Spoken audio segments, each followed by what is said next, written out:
Hello guys and girls, welcome to Board Now's television reviews, and on this video it's gonna be episode 2 of the first season of His Dark Materials, the new BBC HBO co-production of Philip Pullman's fantasy novels.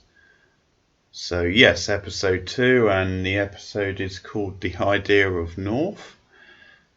And good news, because I actually enjoyed this one a lot more than last week's.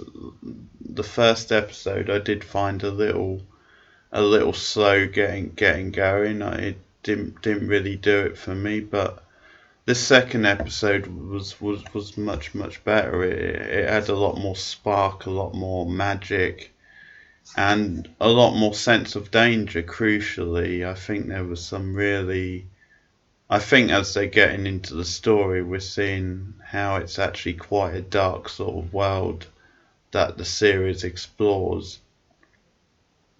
And certainly, once again, the standout scenes were between Lila and Mrs. or Miss Conter, played by Ruth Wilson so well. And actually, the actress playing Lyra, I got a lot more into this episode. I thought her performance really grabbed me a lot more. I think there's something really nicely understated about it. And as I said last week, very natural performer, feels very convincing. You believe in every little thing she does. And there's this sort of fascinating power struggle between her and the Conter character, and there's slowly stuff being revealed. So I think that's what I would say. I think when the episode focused on them and their conflict and the mystery of what was happening, then I enjoyed it a lot. I was really pulled into the world and compelled to watch on. But then it went to some of the side characters, the smaller characters, and the smaller subplots, obviously, that are slowly bubbling along. And then some of that stuff wasn't as good. It didn't really grab me in the same way. But I mean, as it connects to the bigger plot more, then hopefully that will happen. But I think I was so into the Lila stuff with Miss Conter. Then that stuff those scenes are the ones that really stood out. But it was a much better episode. I thought the pacing was much better, and as I said, it really had a spark, and those two performances really stood out. So some really intriguing things happening in the episode. So, I mean, I guess I'll start with those two, because obviously last week Lila decided to go with Miss Conter on the airship, and Miss Conter assured Lyra that she would look for Roger, then she has her, her powers or her forces sort of searching for him, and as it turns out, that's not really the case, or she's deceiving Lyra. So in this episode, they arrive in London, and they're in this really fancy upmarket apartment, and really Miss Conter is using that to distract Lyra from the subject of Roger, and just trying to seduce her into that world, and trying to convince her to focus on other things, really, as a tactic. So we get these really fascinating sort of standoffs and exchanges of looks, and you get this running theme with their like demon animals, where Mrs. Conter's it's some sort of an orangutan, is constantly sort of spying on Lyra and eyeing up Lyra's animal, and it's very suspicious. And Lila starts to twig that there might be something afoot. At one point, she sees the animal in another room late at night, and then suddenly, when Miss Conter comes out, it appears next to her side, and so Lila sort of suspects, yeah, something's afoot here. It seems to have magical powers, because it's unnatural for an animal to be that far from its owner. But yeah, I thought those scenes were really well done and had a real atmosphere and air of mystery to it, and really you got the psychology very well, I thought. And there is just something so malevolent and mysterious about Ruth Wilson as Miss Conter. It's just in the delivery of the lines, because I mean, obviously we, the audience, you can tell then there's this evil motivation behind the character, but the lines are just so well played. She just delivers them in a very mysterious, like coded sort of way, where each line sort of means something, but at the same time it's a very kind of natural sort of delivery.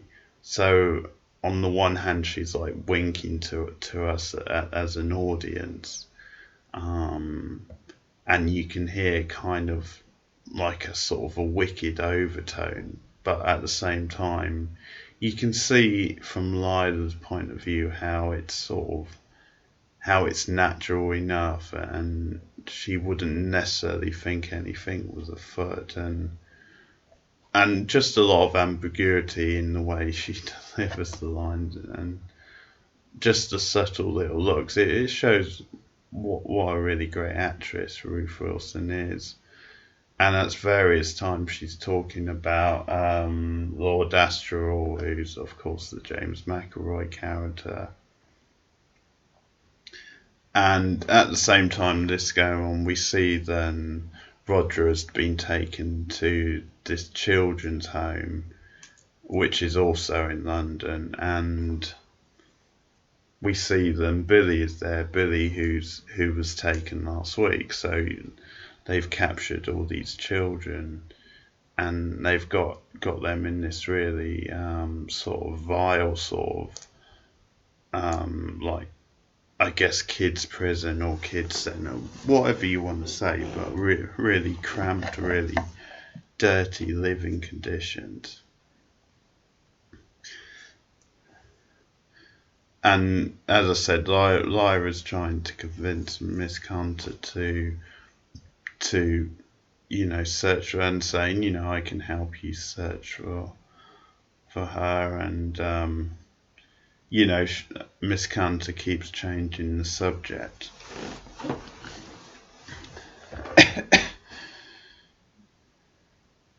And there's sort of this theme of class in the episode where Lila is caught in this new world, and can this woman be trusted, but also is it right just to, as someone of Lyra's age, just go along with some of these riches and just enjoy it really as a new world, as a world she's not used to. And so there's definitely a class thing going on,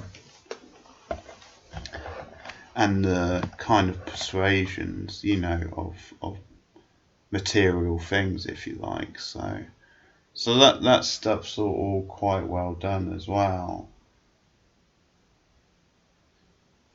And it slowly builds to this really big set piece in the middle of the episode, which is the scene of the episode. So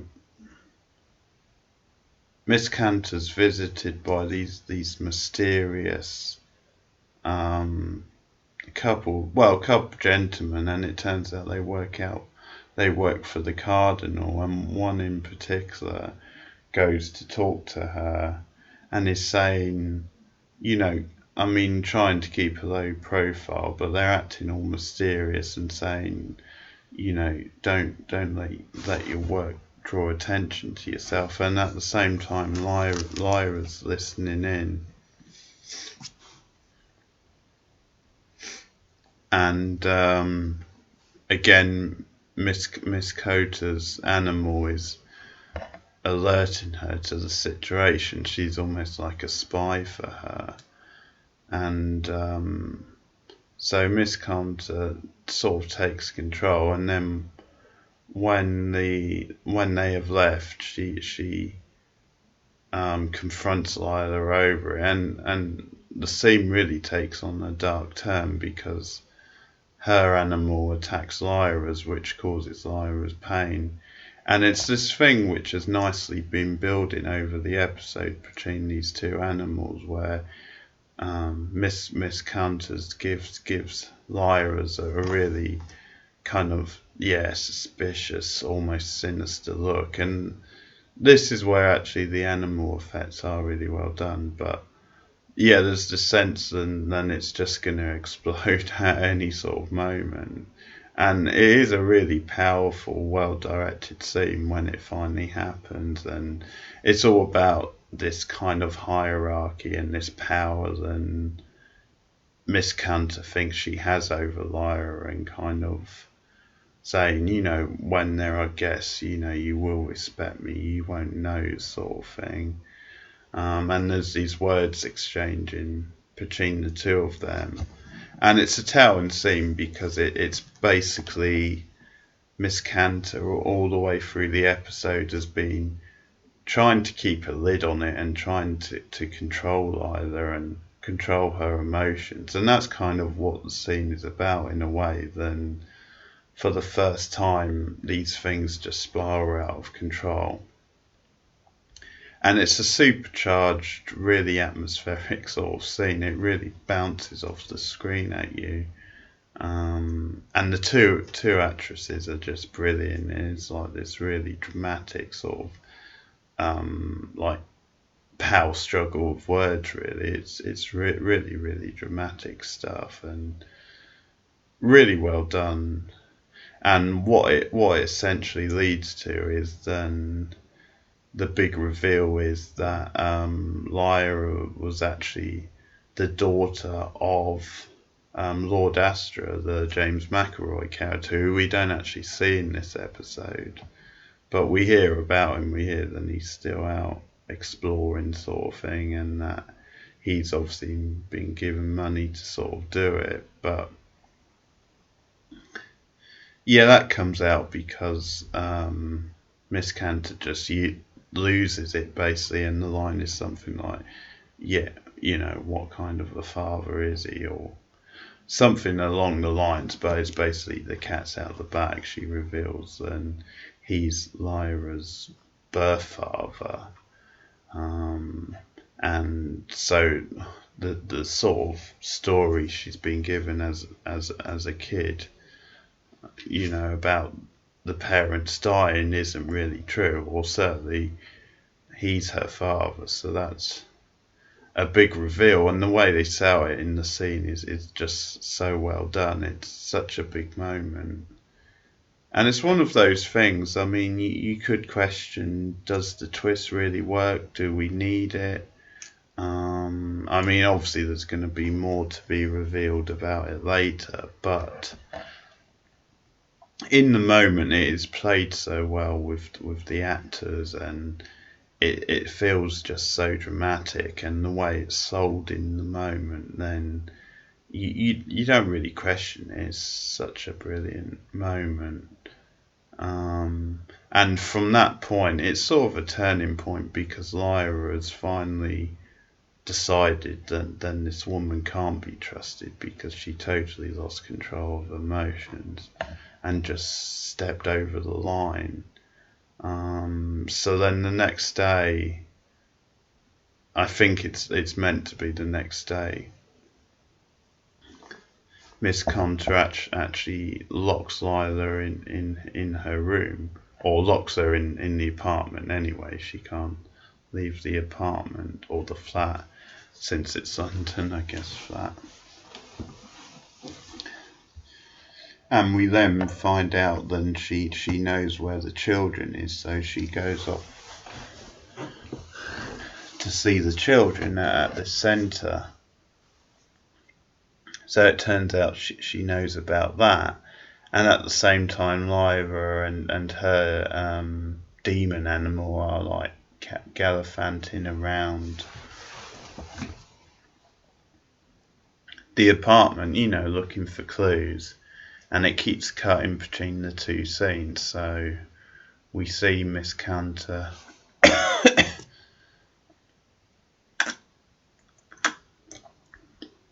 and the children. And she's kind of again manipulating the whole situation. She's saying, you're going on a mission, and she gets them to write to their parents, saying this as a sort of a cover, I guess.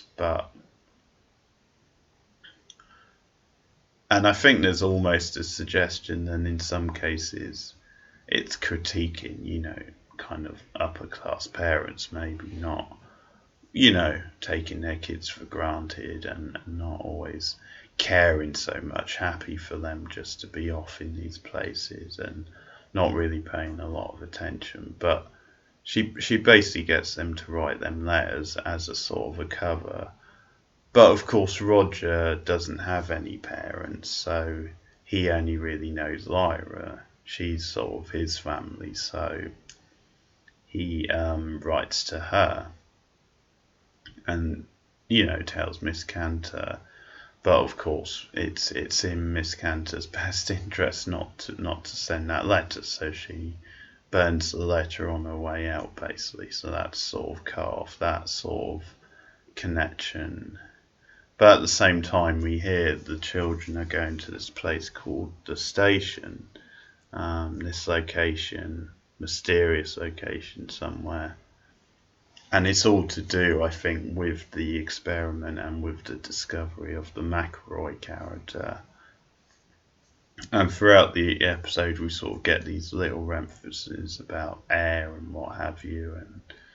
And there's a thing earlier in the episode between Lyra and Miss Cantor about, children not being affected by the air and stuff like that, and that she learned it from Lord Astor. But at the same time as this is happening with the children and Miss Cantor, we see Lyra discover these plans, and they're the plans for this place called the station, which is obviously the place Roger and the other children are supposed to be going off to. So that's all intriguing stuff, and it leads to Lyra kind of finding out later on that Miss Cotter is in charge of this project. She kind of has the power, and it's revealed to her at a party they have the next day, and this journalist shows up, and she's kind of the only one on Lyra's side, if you like, so she does tell her that's what's going on, and then Miss Cantor is in charge of the whole project sort of thing. So that sends alarm bells ringing straight away. And again, things take another dark sort of twist, because this character who we've seen in Oxford, we've seen at the school, investigating what's going on with the McElroy character and what have you. And he sort of finds out that the Clark Peters character has been trying to cover stuff up and been hiding secrets about it.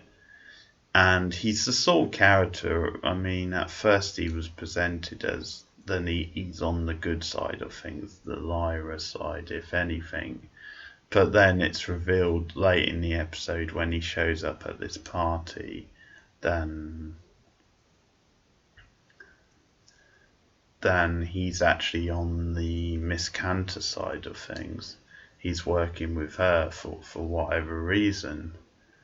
And so when they see the journalist talking to Lyra, they decide to deal with the journalist, and he's the one who actually kills the journalist later in a car. He drags her aside and kills her spirit, her like demon animal, which then kills her.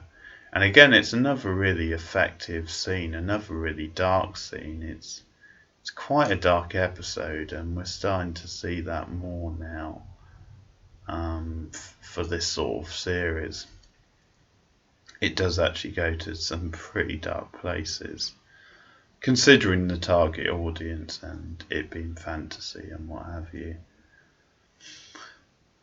But yeah, that's a key bit of information, and the journalist, again, is sort of an outsider, so I think that's maybe crucial, in this sort of world. And it's almost to do with one of the big metaphors of the story is about restriction of information and kind of being shut down in a way, like knowledge is power, and that's sort of key. So yeah, it's almost like the way politicians or whoever you want to say, if they're corrupt, might try and control the press in real life, might try and control the information, or even to shut it down and try and stop it from getting out. So it's almost a metaphor on that, the fact that they target this, the fact that this outsider, this journalist, is sort of a threat to what they're plotting, and that's why they have to kill her, or they feel they have to kill her anyway. And we see the crucial thing is Lyra finds this out and she escapes, and she's basically gonna look for Roger now, because she doesn't believe a word Miss Cantor says, and is gonna try and find Roger. But then she's grabbed at the end of the episode. Someone grabs her from behind, snatches her. So that's literally the last shot of the episode. So there you have it. Yeah, pretty good episode. I was much more into it this week. So that's episode 2 of his Dark Materials. I'm looking forward to seeing more now. 6 more of the first season to go, or series, and the quality picked up quite a lot, so I'm looking forward to the rest. So that's episode 2. If you've seen it, then please comment in the comments below. You can like and subscribe if you're new to the channel, and I will be back with more TV reviews soon and more film reviews as well. So thanks for watching. Goodbye.